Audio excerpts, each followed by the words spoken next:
بارگاہ رسالت میں آپ صلی اللہ علیہ وسلم میں درود پاک کا ہدیہ پیش کریں۔ اللهم صل على سيدنا محمد معدن الجود والكرم وآلہ واصحابہ الکرام وابنہ الکریم وبارک وسلم صلاۃ دائمۃ سرمدا ابدا۔ حالات زمانہ کے اعتبار سے اور ہماری حالتوں کے اعتبار سے ایک بہت ہی عمدہ شعر ہے جو بالکل صادق آتا ہے۔ قوت فکر و عمل پہلے فنا ہوتی ہے، قوت فکر و عمل پہلے فنا ہوتی ہے جب کسی قوم کی شوکت پہ زوال آتا ہے۔ یوں ہی کوئی قوم نہیں مرتی، کسی قوم کے اوپر زوال آتا ہے تو سب سے پہلے اس قوم کے اندر سوچنے سمجھنے کی صلاحیت ختم ہو چکی ہوتی ہے، تب جا کر کے زوال آتا ہے۔ آج اس شعر کو میں پڑھتا ہوں تو محسوس ہوتا ہے کہ ہماری قوم پر یہ شعر صادق آتا ہے۔ قوت فکر اور عمل یہ پہلے رخصت ہو گئی ہے جس کی وجہ سے یہ زوال آ رہے ہیں۔ لوگ اب حادثوں پر بیٹھ کر کے چرچا کرتے ہیں، حادثہ ہونے سے پہلے جو فکر ہونی چاہیے وہ مفقود ہے۔ گھر جلنے کے بعد پھر میٹنگ کرنے کا مطلب کیا ہے؟ اس سے سیفٹی کے لیے پہلے سے انتظامات ہوں تو اس کو لائق و فائق اور دانش مندی سمجھا جائے گا۔ آج کے وہی حالات ہیں میرے عزیزوں۔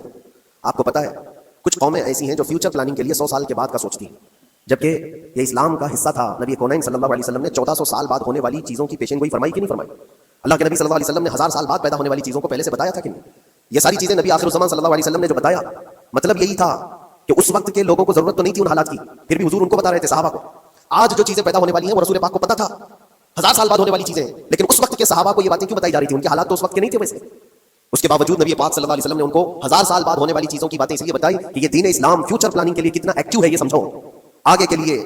اس لیے بتایا گیا کہ صحابہ اپنی اولاد کو اور وہ اپنی اولاد کو، وہ اپنی اولاد کو یہ بات منتقل کرتے جائیں اور آنے والے حادثوں سے پہلے سے ذہن پریپیئر رہے، تیار رہے۔ دجال کے فتنے کا ذکر کتنی مرتبہ حدیث پاک میں آیا، امت کو نبی پاک صلی اللہ علیہ وسلم نے یوں ہی نہیں چھوڑ دیا۔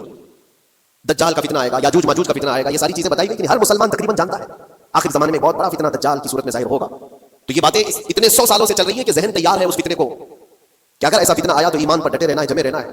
یہ بات ہوتی ہے آگے آنے والے حادثات سے قوم کو باخبر رکھنا۔ آج جو حالات ہیں، جب کبھی کوئی چیز لٹ جائے تو سارے لوگ سڑکوں پر آ جائیں گے یا پھر کسی نشستگاہ پر بیٹھ کر کے رات بھر میٹنگ کر کے چلے جائیں گے۔ یہ حادثے ہونے کے بعد یہ جو حالات ہیں یہ وہی چیزیں درشا رہی ہیں کہ قوت فکر و عمل فنا ہو گئی ہے۔ قیادت ہمارے ہاں مفقود ہے، کسی ایک قائد کے تحت کوئی ساری قوم آنا نہیں چاہتی۔ آپ کیا سمجھتے ہیں کہ جو ہمارے ساتھ حالات پیش آ رہے ہیں، کبھی مسجدوں کو لے کر، کبھی خانقاہوں کو لے کر، کبھی بزرگوں کے نام کو لے کر، اب ہماری وقف کی جائیداد کو لے کر، یہ سارے جو معاملات ہیں یہ اچانک آنے والی چیزیں نہیں ہیں۔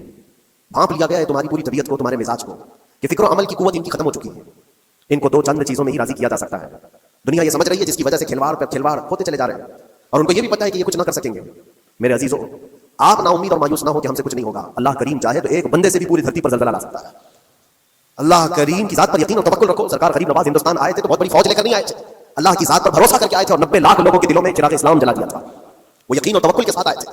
آج لوگوں کے دلوں کے اندر جو مایوسی اور ناامیدی ڈالی جا رہی ہے کہ کچھ ہوگا نہیں، ابھی کچھ کرنے سے کچھ نہیں ہوگا، یہ ناامیدی اور مایوسی تمہاری طبیعت میں کیوں آئی؟ کیا تمہارا رب تبارک و تعالیٰ کی ذات پر یقین کمزور ہو گیا؟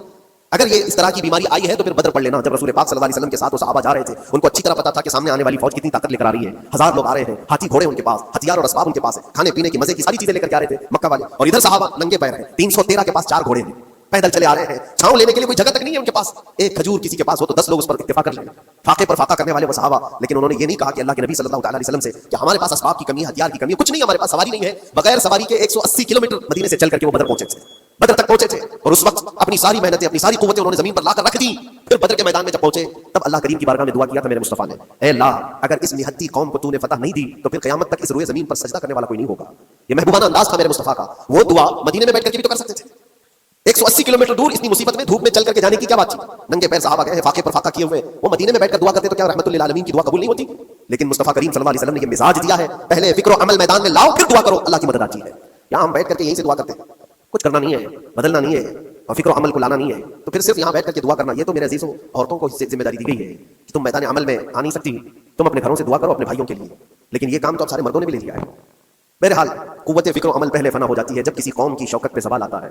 آج یہ جو سارے معاملات ہم دیکھ رہے ہیں اس کی ایک خاص وجہ میں آپ کو بتانا چاہتا ہوں۔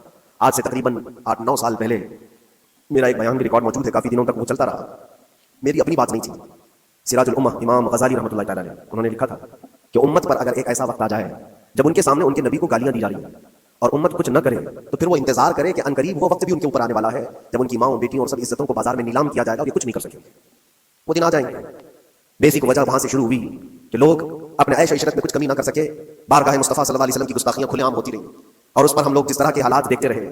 بہت سارے لوگ تو مجھ سے یہ کہتے تھے کیا ضرورت ہے آپ کو بولنے کی، حالات دیکھ نہیں رہے ظالموں، تم کو اگر کوئی چھوٹی سی ماں کی گالی دے دے تو تم بفر جاتے ہو اور اس کے اوپر آسمان توڑنے کی بات کرتے ہو، اور ہم اپنے نبی پاک صلی اللہ علیہ وسلم سے کروڑوں ماؤں سے زیادہ محبت کرتے ہیں۔ اس رسول پاک صلی اللہ علیہ وسلم پر کوئی بھونکتا رہے اور اس کا جواب نہ دو، تم یہ کہتے ہو مصلحت ہے۔ حالات ایسے ہیں، تو پھر اپنا یہ لباس بدل لینا چاہیے, اپنا نام بدل لینا چاہیے. پھر اس دائرہ اسلام میں رہ کر کے مطلب کیا ہے؟ اسی لیے اقبال نے 100 سال پہلے ایک مزاج دیا تھا, ایمان ہے کیا چیز, اسلام ہے کیا چیز. تم کیا سمجھتے ہو داڑھی ٹوپی اور جبے کبے کا نام اسلام ہے؟ اسلام کیا ہے؟ اقبال نے کہا تھا کہ بارگاہ مصطفیٰ صلی اللہ تعالیٰ علیہ وسلم کے قدموں تک اپنے آپ کو پہنچا دو, یہی دین ہے, یہی دین ہے. گر بہ نہ رسیدی تمام ابو لہبیست, اور اگر تم وہاں تک نہیں پہنچ سکے تو زندگی ابو لہب کی طرح ہے. دین یہ ہے, آبرو ماں زنام مصطفیٰ, ہم سب کی عزت و آبرو حضور کے نام سے جڑی ہوئی ہے, ان کے نام سے جڑی ہوئی ہے ہماری عزت و آبرو, اور تم اس نام کی حفاظت نہیں کر سکو گے تو آگے یہ سب چیزیں آنے والی ہیں جو آ رہی ہیں. آج لوگ آج واویلا مچا رہے ہیں. یہ بات یاد رکھنا, شیطان کبھی فجر کی نماز کے لیے اٹھا نہیں سکتا, اور اگر اٹھا رہا ہے تو پھر اس کا کوئی مقصد ہے. شیطان اور نماز آج سکتا ان کے پاس ہے, طاقت ان کے پاس ہے, حکومت ان کے پاس ہے, ڈپارٹمنٹ ان کے پاس ہے, سب کچھ جوڈیشری ہر چیز ان کے پاس ہو, وہ کیا کر رہے ہیں اس سے مجھے مطلب نہیں. میں آپ سے یہ پوچھنا چاہتا ہوں, مجھے رہزنوں سے غرض نہیں, تیری رہبری کا سوال ہے. تم خیر امت ہو, رسول پاک کی امت میں ہو, تمہاری بھومکا جس کو کہا جاتا ہے, تمہاری یہاں پر زندگی کے معاملات یہ بہت زیادہ اہمیت کے حامل ہیں. تم کیسے بن سکتے ہو آج؟ اسی لیے قرآن پاک کی آیت میں نے شروع میں تلاوت کی. رب ذوالجلال فرماتا ہے ان اللہ لا یغیر ما بقوم حتى یغیروا ما بانفسهم, بے شک اللہ تعالیٰ اس وقت تک کسی قوم کی حالت نہیں بدلتا جب تک وہ قوم خود اپنی حالت بدلنے کی کوشش نہیں کرتی. جب تک اپنی حالت بدلنا نہیں چاہتے اس وقت تک اللہ تبارک و تعالیٰ نہیں بدلے گا. واذا اراد اللہ بقوم سوءا فلا مرد له, اور اللہ تعالیٰ کا یہ جلال بھرا ارشاد تو سنو, یہ 13ویں پارے کی سورہ رعد کی آیت ہے. اللہ کریم فرماتا ہے اور جب اللہ کسی قوم کے ساتھ سختی کا معاملہ کرنا چاہے, پکڑ کرنا چاہے, تو پھر کوئی طاقت اس کو ٹال نہیں سکے گی. رب تبارک و تعالیٰ جب کسی قوم پر عذاب لانا چاہے تو کوئی اس کو ٹال نہیں سکے گا. تو بدلو. اسی لیے اکثر یہ کہا جاتا ہے, میں تو اپنی تقریروں میں جو چند مجھے چیزیں یاد رہتی ہیں وہ عرض کیے دیتا ہوں, باقی مجھے شعر و شاعری زیادہ یاد نہیں رہتی, لیکن جو دل پہ لگتی ہیں باتیں وہ ذہن میں محفوظ ہو جاتی ہیں. کسی شاعر نے کہا تھا جگہ جگہ کے تھک چکے ہیں تمہیں یہ ہنگامے, نشاتے لذت خواب گراں بدل ڈالو. کیا مطلب ہے؟ روز ایک ایک ہنگامہ ہوتا ہے, تم کو جگا رہا ہے, اٹھ جا اے مسلمان اٹھ جا, نشاتے لذت خواب گراں بدل ڈالو, لمبی نیند سونے کی جو عادت پڑی ہوئی ہے اس مزے کو بدل ڈالو, غلط روی سے منازل کا بعد بڑھتا ہے, مسافروں رویش کارواں بدل ڈالو. شاعر نے کہا ہے ادھر ادھر کی لے میں چلتے رہو گے تو منزل لمبی ہو جائے گی. جس راستے پر تمہیں چلنا ہے اگر بار بار ادھر ادھر مڑتے رہو گے, غلط روی اس کو کہتے ہیں, غلط چلنے سے منازل کا بعد بڑھتا ہے, منزل لمبی ہو جاتی ہے, جہاں پہنچنا تو وہ پہنچ نہیں پاؤ گے. اسی لیے شاعر کہتا ہے مسافروں رویش کارواں بدل ڈالو, قافلے کے چلنے کا جو طریقہ ہے اس کو بدل لو. تم یہ پوری کی پوری بات ہم پر فٹ ہوتی ہے, چلنے کا انداز بدل ڈالو. نوجوان جہاں کسی کے گھر میں آگ لگی وہ دھواں اٹھ رہا ہو, اور اگر کوئی نوجوان اندر بیٹھ کر کے یہ کہتا ہو کہ یہ ساون کا موسم ہے یا پھر یابر رحمت ہے, تو اس کی سوچ پر ہم کیا کہیں. جہاں آج پوری قوم قسم پرسی کے عالم میں ہو, امت محمدیہ کے یہ حالات آج دیکھ رہے ہیں, روزانہ دیکھ رہے ہیں, تم شیئر تو کرتے ہو, ہر جگہ شیئر کرتے ہو, اور سارے ریلز پر تم جو دیکھتے ہو ہنگامے روز, صرف ہندوستان کے نہیں پوری دنیا بھر کے فلسطین کے مظلوم بچوں کی لاشیں دیکھتے ہو اور شیئر کر کے آگے بڑھ جاتے ہو. ان کی چیخیں, ان کے داغ کے ملبے, ان کا ڈھیر, ان کے تباہ و برباد کر, ایک ایک قبر میں 80 لوگوں کی لاشیں, یہ سب کیا تم نہیں دیکھتے؟ شیئر کر کے آگے بڑھ جاتے ہو. یہی تو ہنگامے ہیں جو تمہیں جگا رہے ہیں. جگہ جگہ کے تھک چکے ہیں تمہیں یہ ہنگامے. ہنگامے خود ہی تھک گئے, یہ اٹھتا نہیں ہے, اٹھتا نہیں ہے. ایک دور تھا 100 سال پہلے کا جب یہاں پر موجود انگریز اس قوم کو دیکھ کر یہ کہنے پر مجبور ہو گیا تھا یہ فاقہ کش موت سے ڈرتا نہیں, ذرا بھوکیوں پر بھوکا رہتا ہے لیکن موت سے ڈرتا نہیں. روح محمدی اس کے بدن سے نکال دو, اور روح محمدی ان کے بدن میں تھی. انگریز تھر تھراتے تھے, اس قوم کا کوئی جواب ہی نہیں ہے. سب سے زیادہ اگر کسی چیز سے ڈرایا جا سکتا ہے تو موت سے, اور یہ قوم ایسی ہے کفن کو اپنے کندھے پر لے کر گھومتی ہے, جہاں موت آ جائے سو جائے. یہ فاقہ کش موت سے ڈرتا نہیں, ذرا روح محمدی اس کے بدن سے نکال دو. یہ کسی بات تھی؟ انگریزوں کی بات تھی. اور آج حالات بدل گئے, سارا کا سارا زمانہ تم پر آج بھوکے بھیڑیا کی طرح جھپٹ پڑا ہوا ہے. اور ان حالات میں آپ سے سوال کرتا ہوں, ایک طرف تیز آندھیاں چل رہی ہیں, ایک طرف گھر کے اندر آگ لگی ہوئی, ایک طرف بھوک اور پیاس کی شدت ستا رہی ہے, ایک طرف تمہارے بھائی بہنوں کی بیماریاں ستا رہی ہیں. جب اتنے سارے معاملات ہو تو اے نوجوانوں بتاؤ تم کیا کرو گے اس وقت؟ رات بھر بیٹھ کر گیم کھیلو گے؟ کیا یہ گیم کھیلنے کا وقت ہے؟ اس نوجوان پر کیا یہ افسوس نہیں ہوتا کہ اس کے پوری امت کے حالات ایسے ہیں کہ بچوں کی چیخیں نکل رہی ہیں, اس کو پب جی سے فرصت نہیں ہے, ریل بنانے سے فرصت نہیں ہے, یہ مجرے کرتا ہوا گھوم رہا ہے. مسجدیں ویران کیوں ہیں, خالی کیوں ہیں؟ تم نے مسجدوں کو ویران رکھا تو مسجدیں تباہ ہونے شروع ہو گئیں, دوسروں کی نظر ہونے لگ گئیں, اور اس پر لوگوں کی غلط نظریں پڑنے لگ گئیں. آ جاؤ اے مسلمانوں, میرے مصطفیٰ کریم صلی اللہ علیہ وسلم کی ہدایات پر ایک بات چیلنج کے ساتھ کہتا ہوں. تمہارا نام اگر نبی پاک صلی اللہ علیہ وسلم کے نام سے جڑا ہے تو یہ چیلنج کے ساتھ میں کہتا ہوں, اس رہتی دنیا میں تمہیں پوری طاقتیں مل کر وہ عزت نہیں دے سکتی جو میرے مصطفیٰ کے قدموں کی وابستگی دیکھی. کوئی تمہیں عزت نہیں دے سکتا. تمہیں وہیں آنا پڑے گا, اسی پوائنٹ پر آنا پڑے گا جہاں پہنچ کر کے خالد بن ولید نے عزت پائی تھی. اسی نقطے پر آ کر جمع ہو جاؤ جہاں عمر پہنچے تھے تو فاروق اعظم بن گئے تھے. اسی نقطے پر آ جاؤ جہاں علی پہنچے تھے تو حیدر کرار بنے تھے. ہر ایک کو عزت اسی بارگاہ سے ملی ہے, اور جو کچھ بھی معاملات ہو رہے ہیں اس کی ایک وجہ یہی ہے, ناموس رسالت پر تم نے ہلکے پن کا اظہار کیا تو پھر ہمارے سارے مسئلے داؤ پہ لگ جائیں گے. سارے مسئلے یہ تو وقف ہے. ابھی دیکھو آگے کل تمہاری اذانیں نشانے پر ہیں, تمہاری جماعت کی نمازیں نشانے پر ہیں, تمہاری مسجدیں بھی نشانے پر ہیں کہ تم اپنے گھروں پر بھی جمعہ پڑھ سکتے ہو, چھتوں پر بھی نمازیں پڑھ سکتے ہو. یہ سب معاملات آئیں گے. برقع, حجاب, ٹوپی, داڑھی ویسے ہی چل چکے ہیں مسئلے, ہر چیز نشانے پر ہے. ارے تمہارے کھانے بھی نشانے پر ہے, تم کیا کھاؤ گے کیا بچاؤ گے یہ بھی نشانے پر ہے. یہ سارے مسائل صرف اسی بنیاد پر ہے. قوت فکر و عمل پہلے فنا ہوتی ہے جب کسی قوم کی شوکت پہ سوال آتا ہے. اور یہ ایک بات یہ بھی میں بتا دوں, اقبال نے سچ کہا تھا, ان کے جو ہم غلام تھے خلق کے پیشوا رہے, ان سے پھرے جہاں پھرا پھر آئی کمی وقار ہے. جو کچھ بھی ہوا ہے ہماری عزت و وقار میں کمی کا مسئلہ ان سے پھر جانے کی وجہ سے. نبی پاک سے تم دور ہوئے, یہ عزتوں اور وقاروں میں کمی ہے. عجیب سی بات نہیں ہے, یہ دوگلا پن نہیں ہے. میں ان نوجوانوں سے پوچھتا ہوں, نبی پاک صلی اللہ علیہ وسلم سے سچی محبت کا اظہار کرتے ہو, حضور سے اپنی جان سے زیادہ محبت کی بات کرتے ہو, لیکن جب ان کے اخلاق کی بات کی جائے تو تمہیں اخلاق ان کے پسند نہیں ہے, حضور پاک کا چہرہ نہیں پسند ہے, حضور پاک کے لباس تمہیں نہیں پسند ہے, تو پھر کون سی محبت کی بات کرتے ہو؟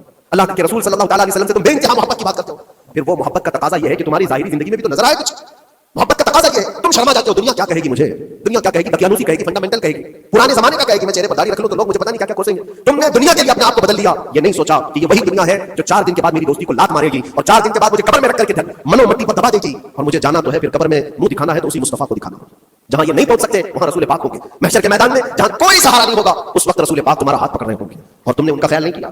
آ جاؤ اسی نقطے پر, اسی پوائنٹ پر جہاں ہماری کامیابی مثمر ہے. میں صرف اور صرف اپنے بیانوں میں یہی چیز عرض کرنا چاہتا ہوں, اتنا چاہتا ہوں نوجوانوں, جس کے نام سے تم آباد ہو اس نام کے ساتھ صحیح معنوں میں جڑ جاؤ, کیونکہ قرآن کا وعدہ ہے ولا تہنوا ولا تحزنوا وانتم الاعلون ان کنتم مؤمنین. گھبراؤ مت, پریشان مت ہو, تم سب سے زیادہ بلند رہو گے. اگر اللہ نے فرمایا ہے تو یہ 100% حق ہے. اللہ نے فرمایا ہے تم سب سے زیادہ بلند رہو گے, لیکن آگے رب فرماتا ہے ان کنتم مؤمنین, اگر تم سچے ایمان والے ہو جاؤ. اور ایمان کس کو کہتے ہیں؟ لا یؤمن احدکم حتى اکون احب الیہ من والدہ وولدہ والناس اجمعین. میرے آقا فرماتے ہیں ایمان اس وقت تک کمپلیٹ نہیں ہوگا جب تک تم اپنے ماں باپ اولاد اور ساری دنیا سے زیادہ مجھ سے محبت نہ کرو. یہ ہے. اور اخیر میں یہی کہوں گا, ہر مسئلے کا حل, سارے تمام ایشوز کا خلاصہ, علاج ایک ہی چیز میں ہے کہ محمد سے وفا تمہیں. تو ہم تیرے ہیں, یہ جہاں چیز ہے کیا, لوح و قلم تیرے ہیں. لوگ انتظار میں ہیں, بہت سارے لوگ پوچھتے بھی ہیں ہمیں کیا کرنا چاہیے, ہمیں کیا کرنا چاہیے. ظلم پہ ظلم ہوتا جا رہا ہے, ظالم اپنے انجام پر ضرور پہنچیں گے, کیونکہ قرآن میں اللہ کا وعدہ ہے وسيعلم الذين ظلموا اي منقلب ينقلبون. ان قریب ظالم یہ دیکھ لے گا کہ اللہ اس کو کس پلٹی پر پلٹائے گا, کس کھائی میں گرائے گا. اسے اندازہ بھی نہیں ہوگا, اس کے بنے ہوئے جالوں میں خود پھنسے گا. ظالموں کی ایک لمبی تاریخ ہے اور ان کو بھی پڑھنا چاہیے جو آج ظلم کر رہے ہیں, لیکن تمہارا کردار کیا ہو اس سلسلے میں. جو ہمارے بچے یا نوجوان سوال کرتے ہیں کیا کرنا چاہیے, پہلے سب سے پہلی چیز میں یہ کہتا ہوں, جتنا کھو چکے, جتنے جا چکے اور جو اب برباد ہوا ہے, اس چیز پر منتھن کرنا, اس چیز پر بیٹھ کر میٹنگ کرنا, اس سے پہلے میں چاہتا ہوں کہ آگے ہونے والے نقصانات سے پہلے اپنے آپ کو بدل لو. آگے جو بڑے حادثات آنے والے ہیں, آگے جو بڑی آندھیاں آنے والی ہیں, اس سے پہلے اپنے دروازے ٹھیک کر لو, اپنی زندگیاں سدھار لو. جو ہو گیا ابھی یہ نقصان تو بہت بڑا نقصان ہے امت کا. جو کچھ بھی ہوا ہے, مسجدیں, معبدیں, خانقاہیں, مزارات, اولیاء کی ذات, بزرگوں کے نام, قرآن, اسلام, دین, یہ ساری چیزوں پر جو حملے ہوئے, لیکن آگے چل کر کے تمہارے وجود پر سوال ہوگا, تمہاری نسلوں پر سوال ہوگا, تمہارے علم دین پر سوال, تمہاری محراب پر, تمہارے ممبر پر. کل کو دیکھنا یہ آزادی بھی ختم کر لی جائے گی, ممبر سے کوئی کھلے عام بول بھی نہیں سکے گا. آج ہم بیان کر رہے ہیں, آگے چل کر کے دیکھنا یہ آوازیں بھی بند کر دی جائیں گی کہ کھلے عام کوئی مولوی بول نہ سکے, جو ہم چاہیں وہی بولے. میرے عزیزوں, اس وقت کے ان حادثوں سے بچنے کے لیے میں کہتا ہوں ابھی اپنے آپ کو بدل لو. مسافروں رویش کارواں بدل ڈالو, اٹھو وگرنہ حشر نہ ہوگا پھر کبھی. دوروں کے زمانہ چال اپنی چل گیا. اللہ کریم ہم سب کی قوت فکر و عمل پھر سے عطا فرمائے. رب تبارک و تعالی ہمیں اتحاد و اتفاق نصیب فرمائے. رب تبارک و تعالی دامن مصطفیٰ میں سارے مسلمانوں کو جمع ہونے کی توفیق عطا فرمائے. گنبد خضرا کی چھاؤں میں مولا ہمیں عزت و وقار عطا فرمائے. رب تبارک و تعالی ظالموں کو جلد ان کے ٹھکانے پر پہنچا دے. اے کریم خدا رحم الرحیم, مولا ہمارے شاعر اسلام کے ساتھ جو کچھ بھی ہو رہا ہے, غیب سے تو مولا مدد کے اسباب پیدا فرما دے. ہمارے درمیان مولا قیادت اور سچی قیادت عطا فرما. اے کریم خدا رحم الرحیم, خصوصاً تیرے دربار میں التجا ہے مولا, فلسطین کے نہتے مظلوموں کی غیب سے مدد فرما. جبرائیل امین کی تائید انہیں عطا فرما. رحمت کے فرشتوں سے ان کی مدد فرما. مولا پورا شہر راحت کے ڈھیر پر ہے. اے کریم خدا خوشیاں دیکھے, انہیں زمانہ بیت گیا, مولا ان کے گھروں میں خوشیاں عطا فرما. اے اللہ ان بلکتی ہوئی ماؤں کو, ان کی جو گودے اجاڑ دی گئی ہیں, ان کے گھر جو برباد کیے گئے ہیں, ان کے شہیدوں کو قبول فرما. ان کے زخموں کو مولا تو شفا عطا فرما. اے کریم خدا خصوصیت کے ساتھ ان کے, ہمارے اور تیرے دشمنوں کو ہلاک و برباد فرما دے. ان کی زمین ان کے لیے تنگ فرما دے. ربنا وآتنا ما وعدتنا على رسلك ولا تخزنا يوم القيامة انك لا تخلف الميعاد برحمتك يا ارحم الراحمين. واخر دعوانا الحمد لله رب العالمين.